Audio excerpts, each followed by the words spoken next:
Bienvenue dans les Pistonnés. Nous sommes à 2 jours d'un final absolument incroyable. Qui de Lewis Hamilton et de Max Verstappen actuellement à égalité de points, eh bien, va décrocher le titre à Abu Dhabi. Ce sera dimanche. Brice Germain est toujours avec nous. Hamza Ramani est également là, bien évidemment, pour cette superbe émission. Ça va toujours, les gars ? Oui. Vous avez tenu le pari, vous avez gardé les fringues, merci. Hein. Bravo, félicitations. Je l'avais quand même au milieu. Mais... Moi non. Moi non plus, exactement. En fait, je l'ai en double. Donc du coup, j'ai jeté l'autre et j'ai pris la neuve. Je vous en ai pas parlé lors de la précédente émission. Ce super beau bouquin là qui trônait sur ce beau bureau. La Formule 1, les circuits à la loupe, 26 tracés de légende détaillés et analysés. Voilà, c'est un bouquin qui a été écrit par Bruce Jones et que nous propose donc la maison d'édition Amphora. D'ailleurs, on croise les doigts. J'espère qu'Amphora pensera à nous pour l'édition du futur bouquin des Pistonnés. On passe le message comme ça, c'est fait. Voilà, super bouquin qu'on va vous permettre de gagner. D'ailleurs, ce que je vous propose, les amis, on va lancer un concours sur Twitter dès cette semaine, à la fin de cette émission, où, eh bien, dans notre hotte du Père Noël, vous avez vu qu'il y a plein de cadeaux là, juste devant moi. Dans la petite hotte du Père Noël, je vais vous mettre ce bouquin-là. On va vous mettre un bouquin Alpine. On va vous mettre peut-être un Niki Lauda. Et je vais sans doute aussi vous mettre des biographies, parce qu'on les a toujours pas fait gagner, vous savez, de Lewis Hamilton. On a 2 biographies de Lewis Hamilton à vous faire gagner. L'une, bien sûr, écrite par notre ami Daniel Ortelli qui était là il y a quelques semaines, quelques mois, et l'autre qui vient de sortir, qui a été écrit par un écrivain anglophone. Plein de bouquins donc pour vous, et il y aura un heureux élu qui gagnera tous ces bouquins. Donc voilà. On fait ça tranquillement, hein. C'est le Père Noël des Pistonnés qui va passer chez vous. Donc restez vigilants, bien sûr, sur les réseaux sociaux. Les gars, c'est le MAG, grand débat, et on va se projeter là, on va faire un truc un petit peu différent de ce qu'on fait d'habitude. On va se projeter directement sur la prochaine course. Je l'ai dit, dans 2 jours commence ce week-end, l'ultime week-end, le dernier week-end d'une saison 2021 qui a été absolument folle. On a l'almanach des sports dans le sac, mais on ne sait pas bien sûr ce qui va se passer. Enfin, on ne va pas vous dire ce qui va se passer du côté d'Abu Dhabi, mais on peut quand même déjà tirer des enseignements d'une saison 2021 qu'on attendait depuis quelques années. Regardez un petit peu le sommaire justement de ce débat et les questions auxquelles on va essayer de répondre aujourd'hui. Est-ce que cette saison 2021 est déjà historique ? Quelle place tient-elle dans l'histoire moderne de la Formule 1 ? Le duel Hamilton-Verstappen, quelle trace peut-il laisser dans l'histoire, ce duel-là ? Peut-il devenir légendaire ? C'est-à-dire, est-ce qu'on va avoir un acte 1 en 2021 ? Est-ce qu'on peut en avoir d'autres sur la suite, bien sûr, des saisons à venir, puisque Lewis Hamilton, pour le moment, a re-signé, on le sait, chez Mercedes. Et puis la dernière question, elle concerne Abu Dhabi directement. Est-ce que ça peut vraiment bien se terminer entre ces deux garçons ? Est-ce qu'un couac à Abu Dhabi pourrait venir un petit peu altérer les bonnes sensations, les bonnes vibes qu'on a eues tout au long de cette année 2021 ? Voilà à peu près le sujet de ce débat. On lance tout de suite le grand débat des Pistonnés. À quelques jours, je le rappelle, du dernier Grand Prix de cette saison. On est un peu triste. Finale de folie donc à Abu Dhabi, c'est tout ce qu'on attend, c'est tout ce qu'on espère dans quelques jours, et on commence tout de suite, je l'ai dit, avec cette première partie. 2021, première question, est-ce que 2021 est déjà une année historique ? Regardez ce tableau. Je me suis amusé à faire quelques petits calculs et à remonter un petit peu le fil de l'histoire de ces dernières années.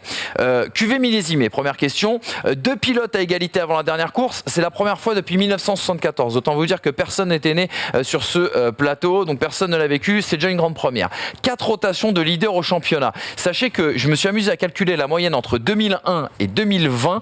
On est généralement à une rotation de 2,5 en moyenne. Donc là, encore une fois, on serait tenté de dire on est sur une QV millésimée. 6 vainqueurs différents, c'est beaucoup par rapport aux dernières années, mais c'est quand même moins bien qu'en 2003 et 2018. 13 pilotes ont connu le podium, c'est de la même veine que 2009, 2012, 2020, mais c'est par exemple un peu moins bien qu'en 2008. Et du coup, après avoir parlé chiffres, la question un petit peu émotionnelle, où est-ce que vous placez 2021 ? Est-ce que c'est moins bien qu'en 2008 ? Est-ce que c'est vraiment mieux qu'en 2012 ou 2010 ?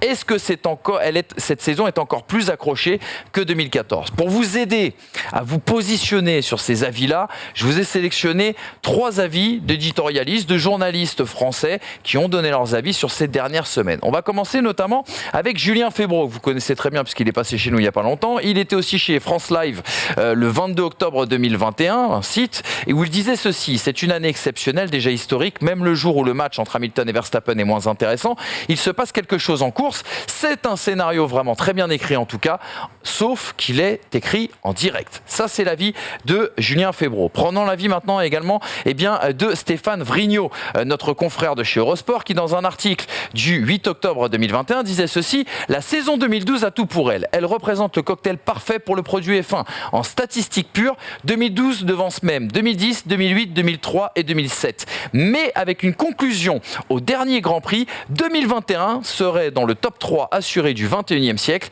et les chiffres ne disent pas l'émotion de la bataille Hamilton-Verstappen. Dernier avis, et c'est un jeune confrère, il faut lui donner un petit peu de visibilité et de lumière, c'est Tom Viala, bien sûr, de Auto Hebdo, article le plus récent puisqu'il date du 2 décembre 2021, c'est un beau dossier d'ailleurs retrouvé dans le dernier Auto Hebdo. Il dit « 2021 est une saison exaltante, indécise et surprenante, bien que complètement inattendue avant son commencement, elle marquera sans doute l'histoire de la Formule 1. » Par rapport à tous ces avis, les gars, où est-ce que vous vous positionnez par rapport à ces trois confrères? Et surtout, est-ce que vous pensez en tout cas que cette saison 2021 est déjà historique et où est-ce que vous la placez dans l'histoire moderne de la Formule 1? C'est vrai que le fait que ce soit inattendu, ça rajoute peut-être très clairement. C'est pour ça que j'ai gardé cet avis-là parce que je trouvais ça intéressant. Au début de cette saison, on ne s'attendait certainement, enfin moi en tout cas, je m'attendais certainement pas à une lutte entre deux écuries différentes. En fait, cette lutte, j'ai envie de te dire, on l'espérait en 2020. Ouais. Après la fin 2019 qu'on a eue, et on ne l'a pas eu. Et alors moi j'ai été déçu, donc je me disais, bon 2021 c'est la fin d'une ère, on va avoir un Hamilton dominant encore une fois, puis je m'attends à 2022. Et effectivement, cette saison elle est exceptionnelle, et ce qui est fantastique c'est qu'elle n'est pas seulement exceptionnelle aux avant-postes. Alors encore plus en fin de saison, on est concentré sur la lutte pour le titre mondial, mais effectivement en termes d'émotion, en termes de surprise, en termes d'exploits aussi de certains pilotes, je trouve que cette saison a été géniale à suivre, vraiment. 2008, on s'y attendait parce que 2007 a déjà été exceptionnel et qu'il y avait une bataille McLaren-Ferrari. Et qu'il y a un Finlandais champion du monde. Je parlais de 2008, pas de 2007. Pardon. Donc si vous peut-être réviser votre histoire, monsieur. Autant pour moi, excusez-moi. Et puis qu'en plus, on allait avoir soit un nouveau, dans tous les cas, un nouveau champion du monde, Massa et Hamilton. C'était particulier. C'est vrai. Mais puis Massa, Senna, Brésil. Voilà, en fait, toutes, elles ont leur saveur, leur goût particulier. 2012, c'est parce qu'il y a beaucoup d'écuries qui sont dans le jeu. 4 pilotes différents avant le dernier Grand Prix, on le rappelle. Hein. Voilà, ça, c'est particulier. Aujourd'hui, ce que 2021 a de piquant, et qui pour moi, en fait, ne se revoit que dans les années 90, c'est la différence de personnalité de deux personnages et un duel. C'est vraiment un duel. Alors on va dire Nico Rosberg, Lewis Hamilton. Il n'y avait pas autant de différence. C'était la même écurie. Et c'est un duel interne. Voilà, c'est un duel interne. Et puis Lewis Hamilton et Nico Rosberg avaient à peu près le même leitmotiv d'image. Ils renvoyaient quelque chose de non mais moi je suis propre, je suis je suis gentleman, c'est lui qui a machin et tout. Là, on a deux philosophies différentes. L'un a 37 ans, l'autre a 24 ans. L'un a 7 titres, l'autre n'en a pas. Lui, Max Verstappen va aller chercher peut-être un premier titre et Lewis Hamilton va aller battre le record de l'histoire des titres.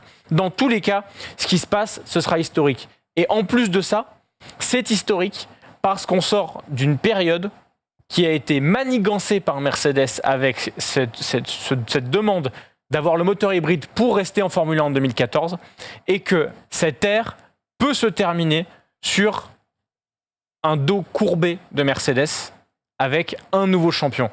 Alors que la nouvelle ère arrive. Et le fait que la nouvelle ère arrive, pour moi, ça rajoute quelque chose parce qu'on n'a aucune certitude de se dire que ces deux voitures-là seront au même niveau l'année prochaine et qu'on n'aura pas de nouveau un énorme écart. Donc on a cette saison qui est historique parce qu'on se dit, les fans de Red Bull, beaucoup se disent ça aussi, mais c'est celle-là ou jamais. On a vraiment cette sensation que c'est la dernière d'une ère et que, comme on ne sait pas ce qui va se passer après, profitons d'avoir deux voitures qui sont ultra proches pour se régaler. Et du coup, la fin de saison approchant, toute la tension est là, toute la tension monte parce qu'on peut se dire, il y a 7 ans de domination Mercedes qui peuvent tomber et qu'au moindre accrochage, tout ce qu'on espère de voir en fait cette lutte jusqu'au bout, ça peut s'effondrer comme un château de cartes. Donc on a une tension exceptionnelle. Je pense que c'est la saison où on a le plus de tension on est beaucoup moins sur le mathématique finalement que les saisons d'avant. On est beaucoup moins sur le s'il fait ça. Crois-moi que dans. Ah oui, non, en plus, c'est vrai que t'as raison. Dimanche, t'auras même pas besoin de faire du mathématique. On est vraiment sur la course. Et je trouve que elle est vraiment particulière pour ça. Et ce qui est beau, c'est vrai que tu te concentres sur la lutte pour le titre, mais moi, en fait, avec ce peloton resserré, finalement. Il y a des bagarres partout. Exactement, il y a des bagarres partout. Ouais. Moi, je te pose la question. Aujourd'hui, alors c'est facile de le dire après un 21e Grand Prix, mais quel pilote est assuré de finir en Q3 ? Ah, tu sais pas. Moi, j'en vois 3. Oui, bien sûr. Moi, j'en vois 3. Il y a Verstappen, il y a Hamilton, il y a Bottas, parce que même Pérez, par moment, est passé à côté. Sans Q3 sans course. Oui, exactement. Bottas. J'ai vu ça. Donc, aujourd'hui, tu as des valeurs sûres, tu te dis, bon, il y en a 3 qui sont assurés, tu as des Pérez, Gasly, tu te dis, bon, la logique veut que très souvent ils y soient, mais il n'y a aucune assurance. Derrière, tu peux avoir des surprises, tu peux avoir des Giovinazzi qui ne viennent de nulle part, tu peux avoir des Russell qui vont se qualifier en Q2. Enfin, je trouve que dès le samedi, et au-delà même de la lutte pour la pole, dès le samedi, l'ouverture de la Q1, il y a une excitation particulière que moi, personnellement, je n'avais peut-être pas forcément ou pas à cette hauteur sur les saisons précédentes. Il n'y a que 2 pilotes qui n'ont pas mis de points, avec vraiment une voiture exécrable. Oui. Parce que l'Alfa Romeo est exécrable aussi. La Williams, elle n'est pas dingue non plus. La Aston Martin n'est pas bonne non plus. Vraiment, tout le monde est allé à un moment donné faire son truc. Russell a fait un podium. Mais parce qu'on a eu aussi des courses avec des scénarios extraordinaires. On parlait dans le débrief, en évoquant Esteban Ocon, on parlait bien sûr de la Hongrie. Spa, alors c'est malheureusement une course qui n'a pas été belle parce qu'elle n'a jamais eu lieu, mais ça a permis à George Russell de faire podium. Enfin, elle participe à l'écriture. Et exactement. Et là, bon, on est dans la lutte finale avec forcément des rebondissements absolument incroyables. Des gens qu'on a vu remonter sur des podiums. Sébastien Vettel, Fernando Alonso. On a un Français qui a gagné, mais ça, nous, on essaye de sortir de ce prisme un peu chauvin, mais forcément ça nous a régalé. C'est l'année dernière, on disait putain, on a une superbe saison, mais on n'a pas eu de lutte au championnat du monde. Cette année, on a les deux, quoi. Tu sais que au-delà du prisme franco-français, je pense qu'en Angleterre, en Espagne, la victoire d'Ocon, ça reste aussi un moment fort de la saison de Formule 1. Au-delà même du crash du début de course. La victoire de Pérez chez Racing Point l'année dernière. Oui, bien sûr. Oui, bien sûr. C'était un moment fort. Donc, le prisme franco-français, il fonctionne. Oui, d'accord. C'est dans l'incertitude. C'est dans l'incertitude, dans la surprise, un petit peu comme la victoire de Gasly, comme tu disais, ou de Pérez l'année dernière. Je pense qu'elle a ému beaucoup de monde, la victoire de Gasly, pas que. Et exactement comme Vettel en 2008 quand il gagne à Monza aussi. C'est extraordinaire ce qui se passe. Donc on a une lutte partout. Et c'est vrai qu'aujourd'hui, dans ce dernier Grand Prix, il y a encore 4 enjeux majeurs peut-être. Au dernier Grand Prix, 4 enjeux. La lutte pour le titre constructeur, la lutte pour le titre pilote, la lutte pour la 3e place du titre constructeur. Et la lutte pour la 5e place du titre constructeur, si je dis pas de bêtises. C'est plié pour la 3e place du constructeur, non ? C'est plié ? Il me semble que il faut vraiment, je sais pas. C'est Alpine AlphaTauri qui est plié. Oui, Alpine AlphaTauri. Non, c'est pas mathématiquement, c'est pas plié, mais ça l'est de facto parce qu'ils vont pas faire 1 et 2. Ils vont pas jouer. Mais de la même manière, on va dire. Il y a au moins 3 grosses luttes. Puisque tu as 38,5 points d'écart entre Ferrari et McLaren. Je vois pas quand McLaren. Aujourd'hui, combien de pilotes n'ont rien à jouer à Abu Dhabi ? 10 ?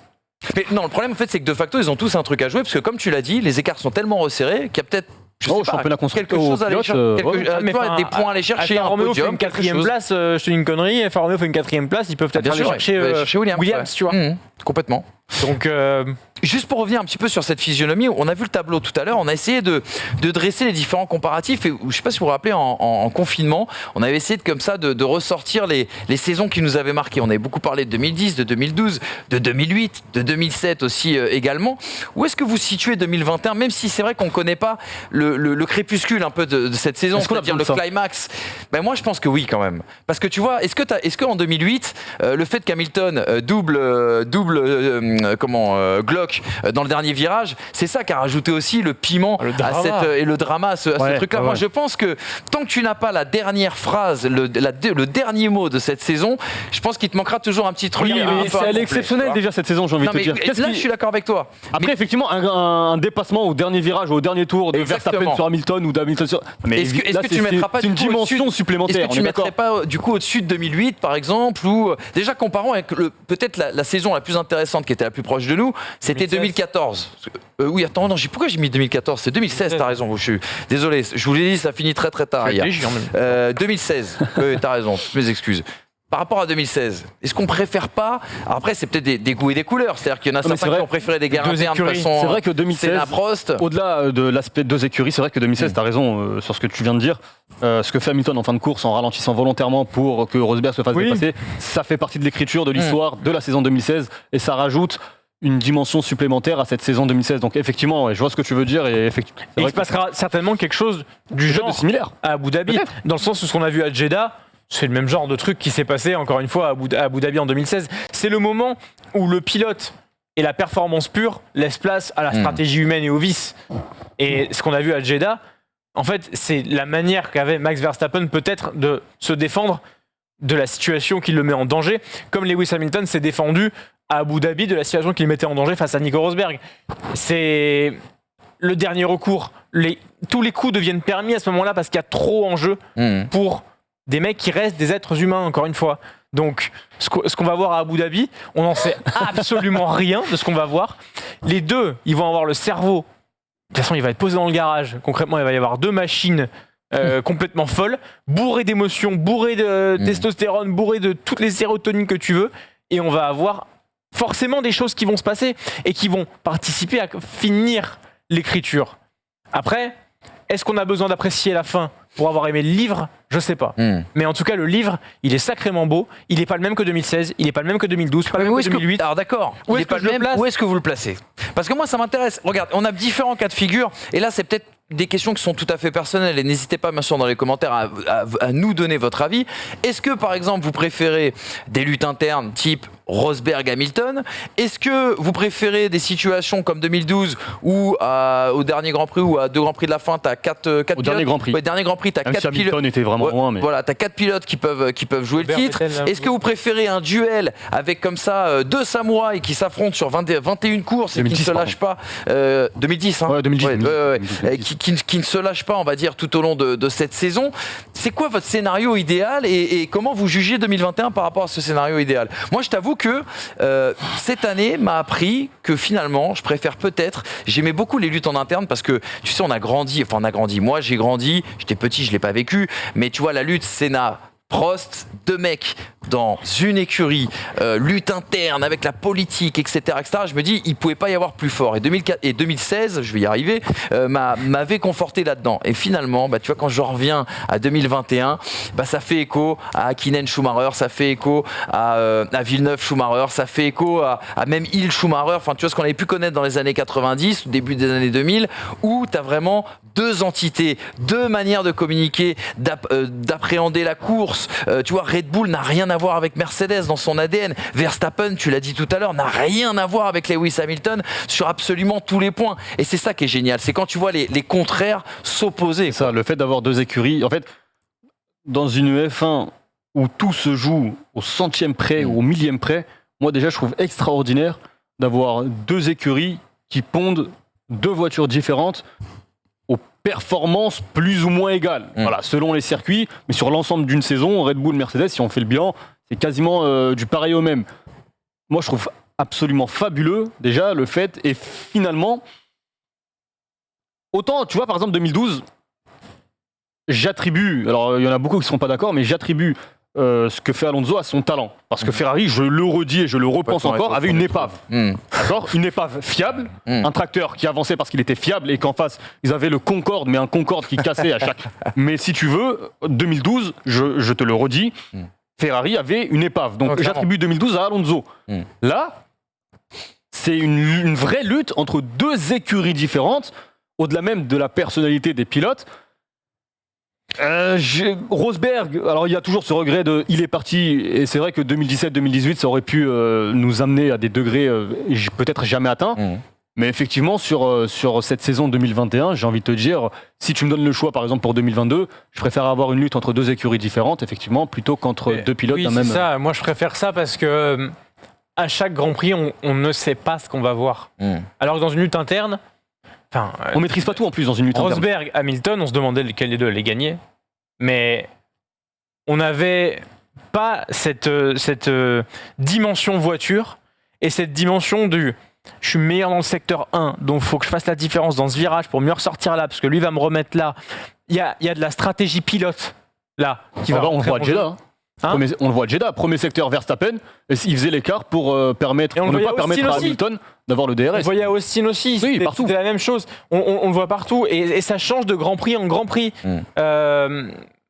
S'il y avait eu un ascendant mental à un moment donné, comme ça a pu être le cas avec Vettel ou avec Rosberg à certains moments, le championnat aurait été plié.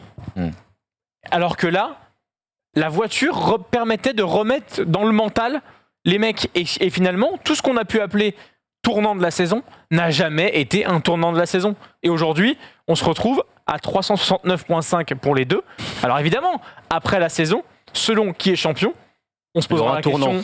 Il y aura forcément un tournant, les gars. Le tournant. Alors, le moment, on n'en a pas. C'est ça qui est compliqué. On en a parlé hier pour préparer cette émission. T'as raison, t'as entièrement raison, sinon on ne serait pas égalité avant la dernière course. Et donc du coup, le tournant, ça sera la finale, c'est-à-dire Abu Dhabi. Maintenant, si Max Verstappen n'est pas champion du monde dimanche, tu repenseras au moins à Silverstone. Tu repenseras au moins à ce qui s'est passé avant la silly season, avant la trêve estivale, quand Max Verstappen quitte l'Autriche, qu'il a plus de 30 points d'avance sur Lewis Hamilton, quand on revient du Castellet et qu'on se dit « Attends, mais comment Lewis Hamilton va pouvoir revenir ? Mercedes est vraiment au fond du trou. On le voit en difficulté, etc. etc. » Et que quelques semaines après, on le retrouve justement en tête du championnat du monde et avec, après 2 abandons de Max Verstappen, tu vois. En fait, les situations... Il y en aura, j'adore cette photo, elle est à chaque émission depuis déjà quelques semaines. Les situations litigieuses chez l'un comme chez l'autre, il y en a eu toute la saison.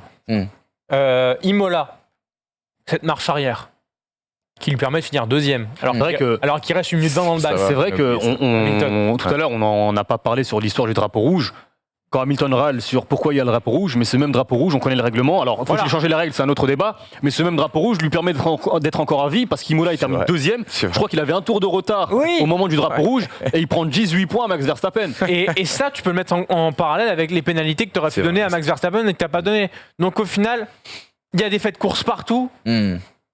Mais en fait, si on se met à faire les comptes, c'est même pas la peine. Enfin, il y a trop de choses. Tu vires l'émotion en fait. Tu vires l'émotion et moi en tant que passionné, en tout cas, c'est l'émotion qui m'importe. On a la chance d'avoir des mecs à égalité à la fin. Il y a eu des situations litigieuses des deux côtés pour les deux. De la chance, pas de chance, des coups de roue, des trucs un peu pas bien, des trucs un peu mieux.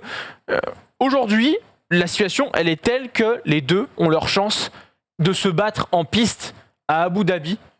La seule chose qu'on peut souhaiter, c'est que ce soit pas une pénalité qui décide du championnat à la fin. Et que ça puisse se faire dans les règles à Abu Dhabi. En attendant, la saison a été tellement longue que mine de rien, les choses se sont équilibrées quand même. Parce que si tu te dis, ouais, mais il a perdu là, ouais, mais l'autre aussi, enfin, il y a toujours eu un moment où il y en a un qui a été désavantagé. Si on prend le truc fait course par course, on s'en sortira jamais. La globalité, c'est qu'il y a eu des décisions en désavantage d'Hamilton et d'autres en désavantage de Max Verstappen et que l'équilibre est quand même relativement respecté. La chose sur laquelle on peut avoir des regrets, effectivement, Max Verstappen, 628 tours en tête, c'est fou. Avant Jeddah, pardon, excusez-moi, j'ai pas actualisé la stat.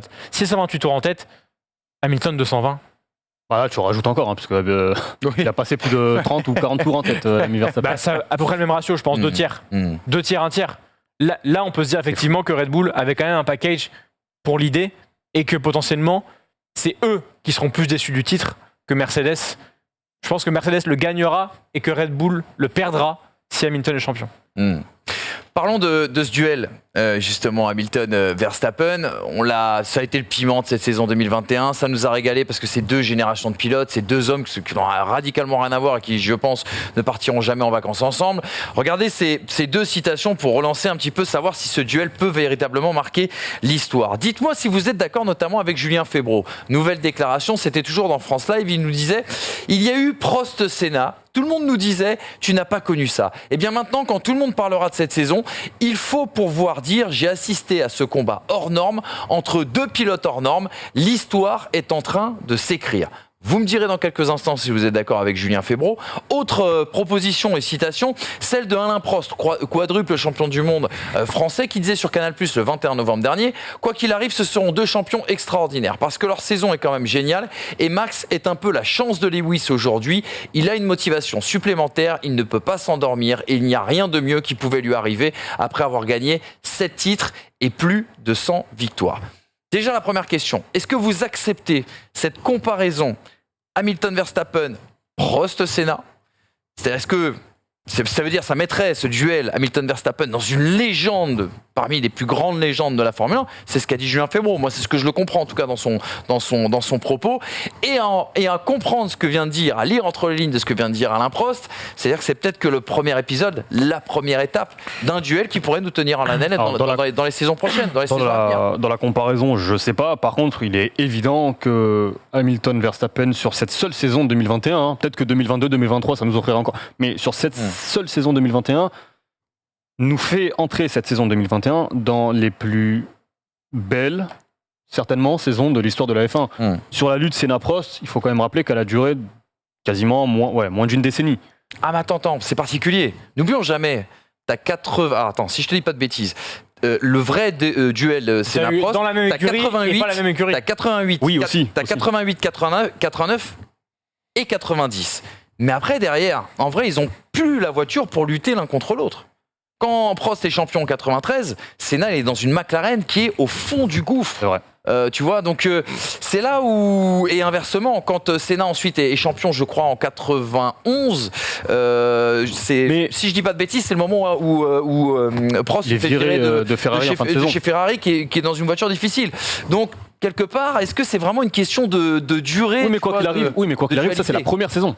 Ouais. C'est la première saison. Je pense que si tu as 3 ans de Hamilton-Verstappen avec cette intensité, ça va arriver très très haut dans la hiérarchie. Je trouve que ça ressemble plus. Après, en tout cas, dans mon ressenti, après vous faites ce que vous voulez, ça ressemble plus à l'Oda Hunt, je trouve, dans le sens où moi c'est vraiment la différence de personnage qui me marque, avec 2 talents incroyables, mais pas la même manière d'appréhender la course, ce qui se passe.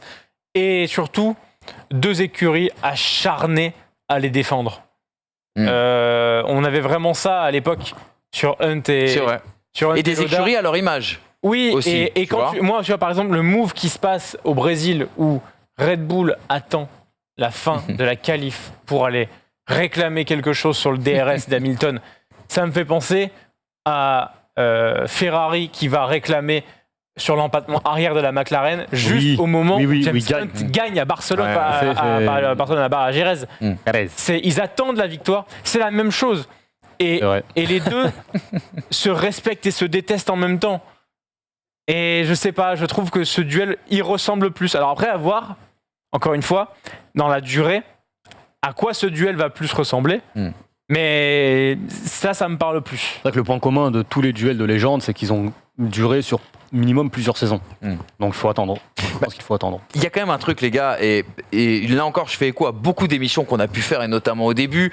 Rappelez-vous, quand on a commencé cette émission, on avait la sensation qu'il y avait un énorme duel Lewis-Hamilton, Sébastien Vettel, qu'on attendait depuis des années, et on se disait, eh ben ça y est, on l'a, ce duel, on l'attend depuis des années, finalement, duel, il n'y a pas vraiment. C'était la même génération aussi. Oui, complètement, mais parce qu'aussi on l'attendait, si tu veux, t'avais le champion d'une certaine époque, et t'avais Ferrari en plus, et tout, etc. Finalement, ce duel n'a jamais eu lieu. Il y a eu ce duel dont on a beaucoup parlé au travers de beaucoup d'émissions, le duel Rosberg-Hamilton, avec ce storytelling, cette histoire, ils sont rivaux depuis qu'ils sont gamins, etc.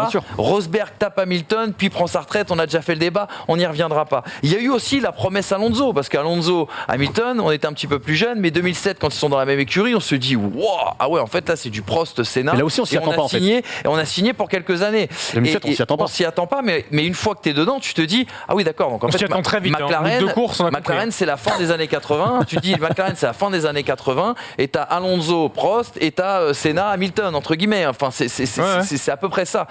Et finalement, eh bien, c'est ce duel Verstappen-Hamilton qui défraie la chronique, qui fait le piment et le sel là, de 2021. Est-ce que c'est un duel qui peut s'installer pour vous? Ou est-ce que, non, là, on est plein de promesses et ça peut faire pchit dès l'année prochaine? Ça peut faire pchit si Red Bull ou si Mercedes a 4 secondes de retard ou 2 secondes de retard. Ça peut faire pchit et on le sait tous. C'est pour ça qu'il y a autant de tension dans cette saison, parce qu'on se dit que c'est peut-être, on verra l'année prochaine, c'est là ou jamais de voir ce duel-là. Et ça cristallise tout. On est à la fin de l'ère.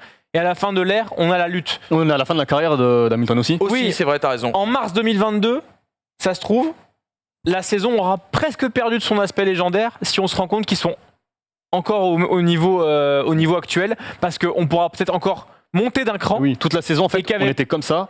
Si 2022, on est sur la même continuité, on va partir de là, on va pas partir de là. Si 2021 est là et qu'on se rend compte que 2022 est là, 2021 aura été une énorme saison. Ça aurait été les prémices, en fait. Le recul, ça aurait été la fondation. Donc, on la kiffe, on la vit intensément, mais on la vit intensément aussi parce qu'on s'est fait chier pendant très longtemps. Et donc, tu as la peur de retourner dans cet état-là, en fait. Exactement. Et la tension est cristallisée là, et on espère que ce n'est que le début, et que c'est une promesse pour l'avenir, et pas une régalade de fin d'air, on va dire. Est-ce qu'on peut pas dire, par rapport à tous les noms que je vous ai cités, Alonso, Vettel, Rosberg, ceux qui ont lutté contre Lewis Hamilton, est-ce qu'on peut pas dire que le storytelling nous semble aussi peut-être un petit peu, on fait fi un peu du côté comment dirais-je, voilà, des résultats purs, etc. Le storytelling, est-ce qu'il n'est pas encore un peu plus parfait par rapport au cas que j'ai énoncé juste avant? Ce côté, le jeune qui va essayer de sortir l'ancien, Hamilton un peu consensuel, Max Verstappen encore un peu fou, Red Bull souvent présenté, on s'est toujours moqué de cette caricature de Red Bull les méchants et Mercedes les petits gars parfaits. Est-ce que là, on n'a pas quand même quelque chose d'intéressant, des leviers en tout cas intéressants? Verstappen, en termes d'image, représente parfaitement justement l'opposé. Ce que n'est pas Lewis Hamilton. Et au-delà de ça, l'image de Red Bull. Si tu as une lutte Hamilton-Ricciardo par exemple, si Ricciardo était encore chez Red Bull, Ricciardo le souriant, c'est pas vraiment Christian Horner, c'est pas vraiment l'image de Red Bull ou ce qui se dégage de cette écurie. Donc j'ai envie de te dire que le personnage Max Verstappen aide aussi à avoir cette opposition entre Hamilton-Mercedes et Verstappen-Red Bull. Et puis mine de rien, c'est une saison qui a permis de voir les visages de gens qu'on n'avait jamais vus avant. Moi, j'ai pas vu depuis très longtemps Lewis Hamilton gueuler comme ça dans sa radio. J'ai jamais vu Toto Wolff éclater un casque Bose à 2000 balles sur sa table. Et de plus en slow motion, donc c'était quand même magnifique. Ou même envoyer un grand chai au directeur de la course, au commissaire de course. Voilà, génial. Cette image va rester dans le. En fait, on a vu Mercedes dans la manière dont ils travaillent en cachette. On les a vus réellement. On n'a pas vu leur com. Ça fait des années qu'on voit que leur com à Mercedes. Tu sais ce qui serait fou? Là, on les voit. Ça, c'est Mercedes, ça. Tu sais ce qui serait fou? C'est qu'on apprenne dans quelques semaines que Netflix, Amazon ou autre ait fait 1 an en inside chez Mercedes pour cette saison 2021. Ça serait incroyable. On tient qu'à la caméra de Netflix, en mode, tu sais. Puisqu'on est sur cette image, je vous repose très rapidement la question. Pour habiller cette émission, on a choisi parmi les images marquantes de cette année 2021, s'il fallait juste, avant Abu Dhabi bien sûr, parce que je pense que la principale, elle sera sans doute dimanche, si vous deviez garder juste une image, juste une seule image, c'est très compliqué ce que je demande. L'image qui, en tout cas, jusqu'aujourd'hui, représente la saison, c'est l'accrochage à Monza. Monza, ouais. C'est une voiture sur l'autre. Ouais. Et le casque, ça c'est la voiture. En termes d'image, on parle pas d'action, on parle d'image. Une photo. Une photo. Pour moi, c'est celle-là. Enfin, c'est pas exactement celle-là que j'aurais choisi, mais dans l'idée, c'est celle-là. Non, parce, en fait, est-ce que tu résumes leur duel à des accrochages? Ça a été quand même l'un des grands. Il y en a eu 3, il y a eu 22 grands prix. Mais après, attends, c'est une question tout à fait personnelle. C'est pas un débat pour dire il faut que on décide de tel cover pour le livre de 2021. Tu as tort. Effectivement, mais pour Hamza, effectivement, quand tu prends une photo, mais tu veux dans 30 ans, tu veux expliquer la saison 2021, la tension et la rivalité de ce duel Hamilton-Verstappen. Si tu montres en une photo, pas en vidéo, en une photo. Je trouve que celle-là illustre parfaitement la tension et Est-ce qu'elle prend pas performance sportive? Est-ce qu'elle prend pas partie celle-là sur le côté où Verstappen serait dans l'abus? Est-ce que tu prends pas parti avec ça? nous on connaît la vidéo, on voit ce qui se passe. Maintenant sur la photo, moi je vois, c'est pas ce que je vois en premier, tu vois. Tu vois un mec qui est en train de faire un slide quand même sur la tête d'un septuple champion du Oui, monde. enfin on n'est pas dans l'air Cobra, il a pas volontairement, il est pas monté sur un camion pour faire ça, tu vois. Cette référence. Cobra. C'est la première fois qu'on cite une série allemande. Et j'embrasse Samy Gersan dans cette émission. qui a bercé mon enfance. Tu sens que le mardi à 11h il bosse pas. Alerte Cobra, putain, bravo. Moi, je suis d'accord avec toi, l'image iconoclaste de cette saison, c'est celle-là. Mais c'est vrai que le crash de Verstappen, il y a quand même un truc, c'est que il est tellement violent. Mais ça, c'est l'action. Ça, pour moi, c'est l'action de l'année. L'action, ouais, parce que ça part du départ sur 40 ou 50 secondes. Il y a 10 virages de malade. Ah non, mais en termes de vidéo, en termes d'action, je te rejoins, c'est Silverstone. T'as raison. Mais en photo, c'est celle-là. Ouais, c'est celle-là. Les gars, juste la dernière question, ce sera l'ouverture et la fin de ce débat surtout. Est-ce que ça peut véritablement bien se terminer dimanche à Abu Dhabi? Bah écoute, j'ai l'impression que ça va mal se terminer à tous les Grands Prix, ça se termine bien à tous les Grands Prix. C'est vrai que depuis Monza, après Monza, on se disait, bon, bah, on a eu ça, très rapidement, on va voir ça. Et cette phase-là, cet étage, on l'a finalement pas atteint. On n'a pas vu les cool rooms. Hein. Parce que ça se trouve, des casquettes lancées, il y en a eu. Hein. Des trucs à la Rosberg Hamilton, donc on sait pas. Moi j'ai trouvé Hamilton, alors je vous l'ai dit hier en préparant cette émission, j'ai trouvé très fermé. Je trouvais déterminé. Très fermé sur le podium. Oui, alors quand je te dis fermé, c'est déterminé. Mais tu vois, je pensais moi à je pensais à ce que voilà, il y ait un peu plus, que ça exulte un peu plus, il revient quand même à égalité, c'était pas gagné il y a quelques cours. De la voiture. C'est ça, mais comme tu dis, en fait, il est en mission. La mission n'est pas terminée. Pour moi, là, il est en train de dire, ok, on part maintenant pour Abu Dhabi, là. Enfin, on le fait maintenant, là. Et il est déjà à Abu Dhabi sur le podium. Il a l'œil. Je me souviens, il regarde le drapeau. Il revient sur la cam et il a l'œil. Mais il est dedans. Ça fait longtemps qu'on l'a pas vu comme ça. Mais même ça, cette image en plus, c'est celle qu'on voit parce qu'on voit pas la lutte Ocon-Bottas, je crois, non? Non. Ocon-Bottas, on le voit à la fin. L'œil d'Hamilton. Ah non, moi je te parle de ça. Sur le podium. Sur le podium.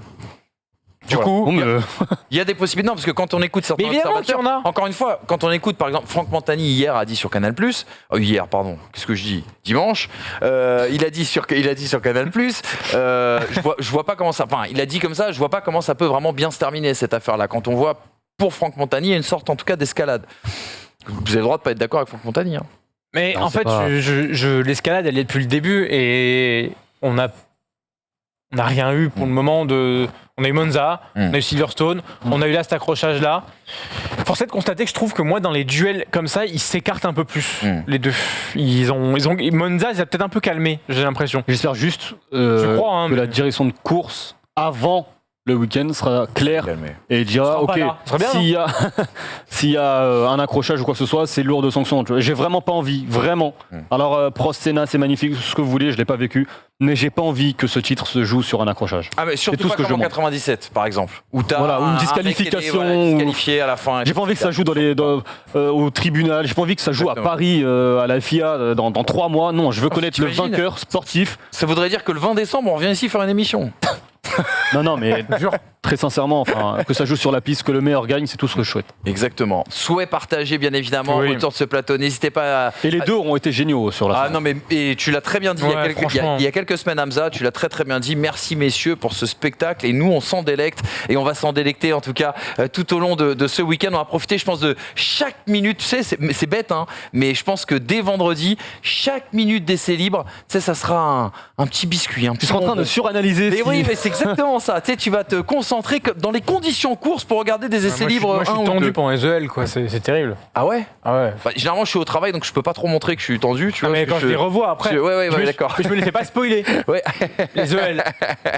Parle de ça. En tout cas, n'hésitez pas à commenter ce débat, les amis. Vous nous dites ce que vous pensez de cette saison 2021, ou est-ce que vous la placez bien dans l'histoire? Et puis ce duel Hamilton-Verstappen, est-ce qu'il peut y avoir un bis repetita? Est-ce qu'il peut y avoir une suite, bien sûr, dans cette histoire?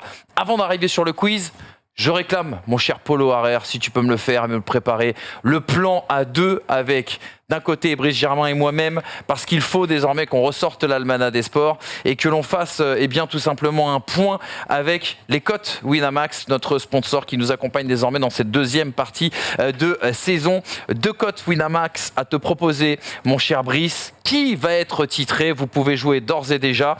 Alors, on a la cote championnat des pilotes. Lewis Hamilton est à 1,40. C'est la cote privilégiée par 75% des parieurs. Max Verstappen est à à 3 la cote, pardon, excusez-moi, cote privilégiée à 25%, et de l'autre, Mercedes à 1,03 et Red Bull à 11. C'est un petit peu plus, on va dire, c'est un petit peu, enfin, il y a un petit peu moins de doute peut-être sur le championnat, en tout cas, des constructeurs. Sur quoi tu aurais envie d'investir, toi, Brice? Max Verstappen, champion du monde. C'est vrai que la cote à 3, elle est plus intéressante. C'est vrai que la cote... Et d'autant plus qu'il y a un truc qu'on rappelle, c'est qu'en cas d'égalité... Il est champion du monde. Il est champion du monde. S'il y a crash, il est champion du monde. Exactement. Comment t'expliques que la cote de Verstappen soit aussi haute, du coup? Parce que Lewis Hamilton a l'avantage ces derniers temps, donc effectivement, il reste sur 3 victoires de suite. Donc il est en position de force. Néanmoins, ça s'est pas joué grand-chose dimanche et je pense que ça va encore moins se jouer à grand-chose dimanche prochain. Donc pour moi, Max Verstappen, champion du monde. Et c'est ton côté gambler. Et c'est ton côté gambler, bien sûr, qui parle avec cette cote à 3 aussi. T'as pas envie de, vu les écarts très resserrés, la cote on va dire à 1,40 n'est pas forcément la plus intéressante pour ceux qui sont joueurs. Je rappelle d'ailleurs, les amis, que le pari, c'est comme l'alcool et les cigarettes, ça se pratique en toute modération, ne l'oubliez jamais. Et il faut être majeur, en effet, aussi également. Faites attention, bien sûr, à tout ça. Et bien évidemment, pour retrouver ces cotes, ça se passe sur winamax.fr. On aura l'occasion d'en parler dès samedi sur le plateau de Wina avec Kinshu, bien sûr, pour la dernière de l'année. Les gars, vous êtes prêts à jouer? Oui, vous êtes prêts à jouer. On lance tout de suite le quiz.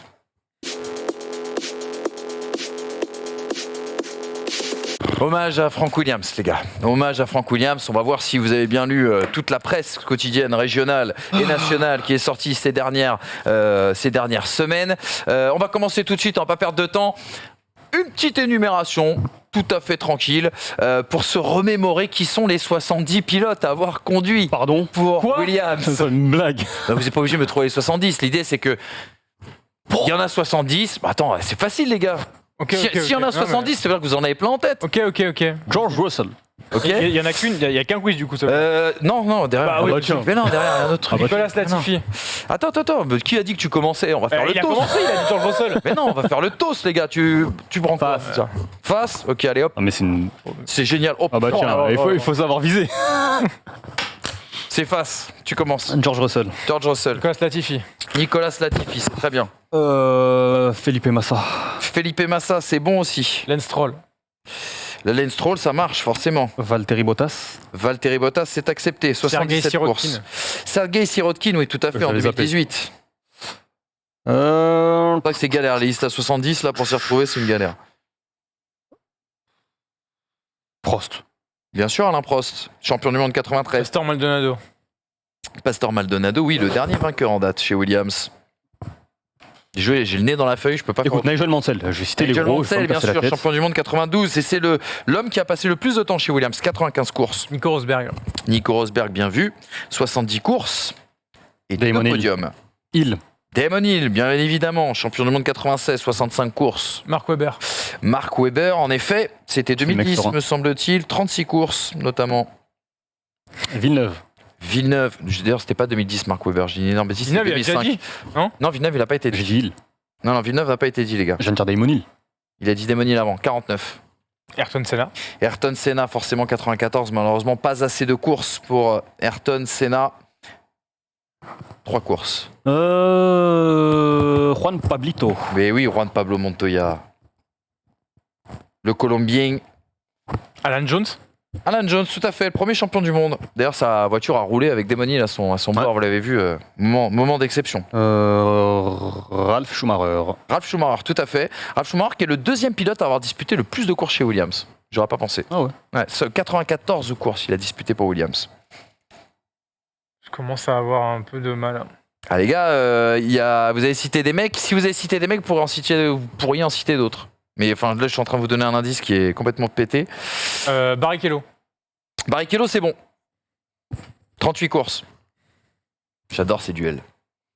On l'a pas dit, Piquet, tu l'as pas dit, en effet. D'où l'idée de, si vous en avez cité un, vous pouvez citer l'autre. Pensez à des coéquipiers. Je vous redis très rapidement ceux qui ont été cités. Mansell, Schumacher, Ralph Schumacher, bien sûr. J'ai eu un moment enfin, bref. Felipe Massa, Valtteri Bottas, Nico Rosberg, Juan Pablo Montoya, Damon Hill, Alan Jones, George Russell, Pastor Maldonado, Jacques Villeneuve, Lance Stroll. Il fait pas une course, t'as raison. Ah, il remplace Massa, non, en Hongrie. Oui, tout à fait, une course. Bravo. Raikkonen qui lui met un. Bravo. TV staff. Là, franchement, il y en a 2 ou 3, c'est obligé que vous les ayez. Ah, 2, obligé. On l'a pas dit, Nico Hülkenberg. Nico Hülkenberg. Paul Mann. Il fait au Brésil, Interlagos. Il fait partie de ces garçons-là. Il y en a encore 3 autres que vous êtes obligés d'avoir. Quel champion, quel pilote. Franchement, là, je commence à. Il y a un Français, notamment. Il y a un Autrichien. Il y a un Italien. Gerhard Berger. Non, attends, il y a un Français que vous n'avez pas cité. Vous êtes des. Ah, si, il a été dit, pardon. Gerhard Berger. Gerhard Berger. Attends, On l'a dit. tu valides Gerhard Berger? Ah, mais bien sûr qu'il valide, il le dit. oui, Il valide, oui. bah oui. T'en as un ou pas? Il est pas. Non, Gerhard Berger n'a jamais conduit chez Williams. J'ai entendu autrichien. Ouais, Autrichien, il y a un Autrichien. Comment il s'appelle? Coulthard. Oui, Coulthard, tout On à l'a pas fait. dit. Et il gagne. Et c'est notre ami qui gagne. C'est notre ami le H. Attends, mais Prost, on l'avait pas dit? Prost, je suis pas sûr qu'on l'ait dit. Putain, en tout cas, je l'avais pas je rayé. rigole. Voilà. J'étais sûr qu'on l'avait dit. Vous avez Bah pas oui, moi dit aussi. le fameux Autrichien, c'était Alexander Wurz. Il y avait Alessandro Zanardi. Vous avez dit Nico Rosberg. Vous avez pas dit Keke Rosberg. Ça c'est fou. Ça c'est quand même fou. Jacques Lafitte pour le français dont je voulais vous parler. Kazuki Nakajima, Ensar Alfredsen, Nakajima. Carlos Kobayashi. Reichmann, Coulthard, tu l'as dit. Bruno Senna. Ouais. Tu vois. Ok, brouillon. Bon après c'est vrai qu'il n'a pas non plus laissé un Oui, souvenir impérissable. Ouais. Bref, voilà, il y en avait quelques-uns comme ça qu'on aurait pu citer. Le H prend l'avantage chaud, avec 10 points. Mais tout est à remettre en jeu. 30 points. Eh ben t'as pour raison. le prochain. Donnons-lui 100 points. 100 que la question points, d'après va être à 100 150. points pour le Ouais, H 101, et tu sais. la dernière est à 1000 points. Tout à fait. Voilà. Vous avez aimé le jeu de la grille? Ça vous a plu il y a la semaine dernière ou il y a 2 Oh là. semaines? Voilà. Eh ben non, mais j'ai décidé de vous faire plaisir parce qu'on a parlé des saisons d'anthologie, les saisons modernes. Parlons de la saison 2012 avec cette photo. Et la grille 2012, il y a eu très exactement, écoutez bien les gars, il y a eu 25 pilotes qui ont participé. Alors, ils ne sont pas tous sur la photo parce que la photo a été prise au Brésil, lieu du dernier Grand Prix de cette saison-là. Voilà, en tout cas, il y a eu 25 pilotes lors de cette saison qui ont tous participé au moins à une course. 25. C'est Hamza qui commence, c'est moi. Le H est en tête, la safety car est lancée. 2012, on l'a dit. Hein. Le H Fernando commence. Alonso. Fernando Alonso, forcément vice-champion du monde. Felipe Massa. Felipe Massa, en effet, 7e au championnat du monde, 122 points inscrits pour Felipe Massa. Lewis Hamilton. Lewis Hamilton, tout à fait, qui avait terminé 4e cette année-là. Il était chez McLaren. Jenson Button, qui a fini 5e, juste derrière Lewis Hamilton, à 2 points derrière. Sébastien Vettel. Sébastien Vettel, champion du monde à ce moment-là. Mark Webber. Mark Webber, et oui, qui était son coéquipier cette année-là. 2012. Vous avez les 7 premiers, vous m'avez sorti les 7 premiers, les gars. Michael Schumacher. Michael Schumacher, tout à fait, qui avait fini 13e. Nico Rosberg. Nico Rosberg, qui avait fini devant Michael Schumacher, 9e. Sergio Pérez. Sergio Pérez, il était déjà là, il était dans le top 10. On n'a pas le coéquipier de Pérez? Attends, je fais autre chose. Kimi Raikkonen. Kimi Raikkonen. valeur sûre. Hein.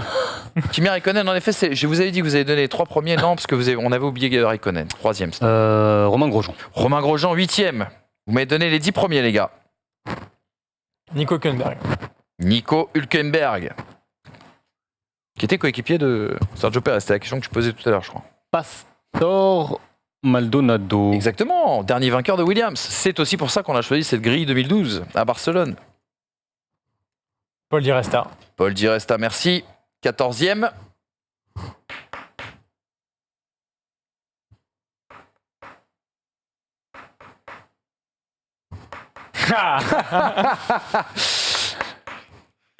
Non, Moi, je vais pas le dire. Ouais, je vais pas le dire maintenant. Les gars, regardez bien les combis. Regardez bien les choses là, un petit peu. Je pense que il y a pas mal de mecs que vous pouvez avoir. Mais vraiment un bon paquet, je pense. Est-ce que en 2012. Ouais. J'ai un gros doute. Est-ce que Gutiérrez est là? Ah, je peux pas te répondre. Non, mais enfin, je dis Gutiérrez. Tu dis Gutiérrez, Je dis Gutiérrez. tu le valides? Tant pis, je le tente. Tu le valides, tu le tentes? Je le tente. Non, il n'y était pas là. t'as l'occasion de prendre la main. Heikki Kovalainen. Heikki Kovalainen est bien là, en effet, chez Caterham, je crois, à l'époque. Il y avait encore Kobayashi. Il y avait Kobayashi. Ah, il y avait Pic. Il y avait Charles Pic. Arrête, Verne, Ricciardo. Ah oui, Ricciardo. Eh oui, vous n'avez pas dit Ricardo Petrov, Glock, Pic subtil. Verne, Bruno Senna, Pedro de la Rosa, Kartikeyan. Nathan Kartikeyan, Jérôme D'Ambrosio. Voilà tous les 25 garçons qui ont participé à cette saison. Le coéquipier de Maldonado, c'est qui déjà C'est Bruno Senna. C'est Bruno Senna. C'est Bruno Senna. C'est Bruno Senna cette année-là. Qui n'aura pas laissé un souvenir impérissable, malheureusement. Moins que son oncle. Exactement. Voilà les gars, victoire de Brice dans le quiz. Mais n'oubliez jamais que le championnat se jouera lundi prochain chez nous. Dimanche pour les pilotes et lundi bien sûr sur ce plateau. Merci beaucoup les gars pour ce super débat, pour ce super mag. Écoutez, on va profiter. C'est encore bien long tout ça. On va profiter et on vous souhaite de passer un excellent dernier week-end de course. Et on se retrouve lundi pour débriefer tout ça et on connaîtra l'identité du champion du monde 2021. Ouais. Bon week-end les gars. Bon week-end à tous. Profitez bien. Ciao, merci.